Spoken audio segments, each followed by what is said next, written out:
auch, Leute, hört mal zu! Das Geräusch, das ich um 2 Uhr nachts gehört habe, hat buchstäblich mein ganzes Leben verändert. Ich meine, Schritte im Flur, dann so ein komisches Klicken. Mein Herz hat total gerast, als ich aus dem Bett gesprungen bin und direkt zum Kinderzimmer gerannt bin. Als ich die Tür aufgemacht habe, Mann, ich konnte einfach nicht glauben, was ich da gesehen habe. Unser Beagle Aria stand da direkt neben dem Bett von meinem Sohn Lukas. Und dann ist sie langsam zu meiner kleinen Tochter Mia rübergelaufen. Aber wisst ihr, was mich wirklich umgehauen hat? Das war nicht das erste Mal. Selbst die Polizei hätte nicht gewusst, was sie in dieser Situation machen soll, weil Aria dieses Geheimnis monatelang vor uns versteckt hat. Auch alles hat vor ungefähr 8 Monaten angefangen, an diesem einen Samstag, als wir Aria nach Hause gebracht haben. Wir haben diesen braun-weiß gefleckten Beagle aus dem Tierheim hier in München adoptiert und sie war schon ein paar Jahre alt. Die Leute im Tierheim wussten nicht viel über ihre Geschichte. Sie wurde auf der Straße gefunden, war ein paar Wochen im Tierheim und dann kamen wir. In dem Moment, als ich sie gesehen habe, Mann, ihre Augen waren so voller Hoffnung, dass ich einfach nicht ohne sie gehen konnte. Meine Frau meinte so, bist du dir sicher? Lukas ist erst 4 und Mia gerade mal 1 Jahr alt. Das wird quasi wie 3 Kinder haben. Aber irgendwie ganz tief drin habe ich einfach gespürt, dass Aria zu unserer Familie gehört. Die ersten Tage liefen krass viel besser als erwartet. Aria hat das ganze Haus beschnüffelt, jeden Raum gecheckt und dann hat sie sich einfach neben Lukas hingelegt. Lukas hat ihre langen Schlappohren gestreichelt und gesagt, mein Hund. Und Aria hat mit dem Schwanz gewedelt, als würde sie sagen, ja genau, ich bin jetzt dein Beschützer. Aber ihre Reaktion auf Mia, das war echt anders. Als sie das Baby zum ersten Mal gesehen hat, hat sie kurz innegehalten, ist dann langsam näher gekommen und hat sie ganz vorsichtig mit der Nase beschnüffelt. Von diesem Moment an wurde Mia ihr spezielles Projekt. Jedes Mal, wenn Mia geweint hat, ist Aria sofort hingerannt. Jedes Mal, wenn sie aufgewacht ist, hat Aria nach ihr geschaut. Es war so, als wäre sie die zweite Mama vom Baby geworden. Ich sehe gerade, du hast noch nicht abonniert und ehrlich gesagt tut mir das echt weh, weil das Ende dieser Geschichte euch total umhauen wird. Mit der Zeit haben wir Arias Persönlichkeit richtig kennengelernt. Sie war ein typischer Beagle, total neugierig, ist jedem Geruch gefolgt, mega energiegeladen, aber gleichzeitig unglaublich loyal. Morgens hat sie mit Lukas im Garten Ball gespielt und nachmittags hat sie neben Mias Spielmatte ein Nickerchen gemacht. Es war echt das perfekte Familienbild. Aber dann, so um die 3. Woche rum, sind komische Sachen passiert. Jeden Morgen, wenn ich in Lukas Zimmer kam, war sein Spielzeug an total anderen Stellen. Einmal war seine Decke komplett vom Bett gefallen.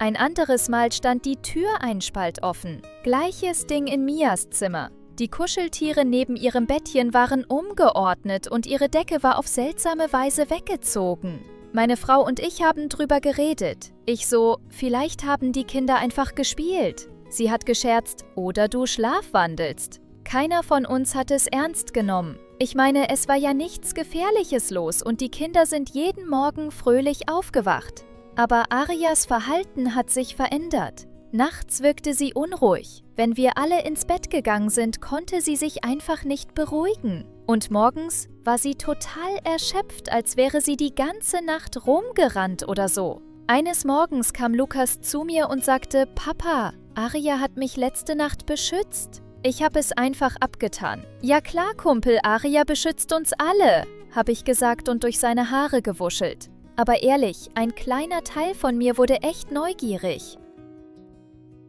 Eine Nacht habe ich die Tür knarren gehört. Es war kurz vor 1 Uhr nachts. Ich bin leise aufgestanden, ohne meine Frau zu wecken und habe in den Flur geschaut. Nichts da.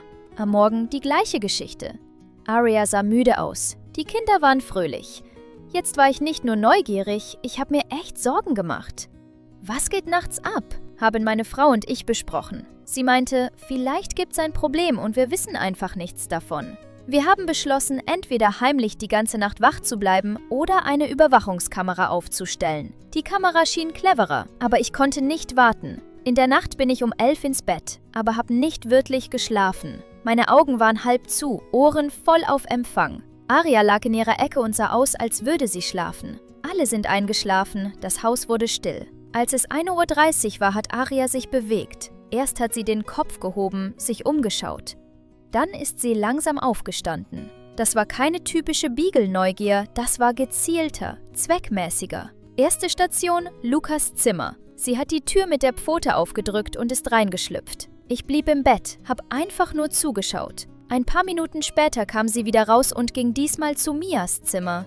Gleiches Spiel, hat die Tür sanft geöffnet und ist reingegangen. Was würdet ihr in dieser Situation machen? Würdet ihr sofort eingreifen oder weiter beobachten? Es war schon nach 2 Uhr nachts. Aria kam aus Mias Zimmer und hat angefangen, den Flur zu patrouillieren. Dann ging sie wieder in Lukas' Zimmer. Diesmal blieb sie länger. Ich konnte es nicht mehr aushalten, also bin ich leise aufgestanden. Als ich durch die Tür geschaut habe, ist mein Herz buchstäblich stehen geblieben. Aria lag direkt neben Lukas Bett. Ihr Kopf war oben, ihre Augen verfolgten jede Bewegung von Lukas. Lukas hat sich ein bisschen bewegt und Aria ist sofort näher gekommen. Seine Decke muss runtergefallen sein, denn Aria hat den Rand mit dem Maul gepackt und versucht, sie vorsichtig wieder hochzuziehen. Genau in dem Moment ist Lukas aufgewacht. »Aria?« hat er mit verschlafener Stimme gesagt. Aria hat mit dem Schwanz gewedelt, als würde sie sagen, »Keine Sorge, ich bin hier.« Lukas ist wieder eingeschlafen. Aria hat Lukas Zimmer verlassen und ist zu Mia gegangen. Ich bin ihr leise gefolgt. Aria ist zum Bettchen gegangen, ihre Nase hat Mias Duft aufgenommen. Mia hat sich im Schlaf bewegt und dann ein kleines Wimmern von sich gegeben. Aria war sofort hellwach. Ihre Ohren stellten sich auf, ihre Augen fixierten das Baby im Bettchen. Es war, als würde sie fragen, »Stimmt was nicht? Brauchst du was?« Mia hat sich wieder beruhigt. Aria entspannte sich, aber blieb an ihrem Platz. Sie wartete da ungefähr 10 Minuten, dann kehrte sie langsam in den Flur zurück für ihre nächste Runde. Meine Augen füllten sich mit Tränen. Deshalb war sie jeden Morgen erschöpft. Aria hat auf unsere Kinder aufgepasst. Jede Nacht. Allein. Pure Liebe. Ich habe meine Frau geweckt. Um 2:15 Uhr hat Mia geweint. Aria war schon da. Sie hat Mias Hand geleckt. Mias Weinen wurde langsamer. Wir haben zusammen geweint. Aria übernimmt die Nachtschicht, sagte meine Frau. Diese Familie war ihr Rudel.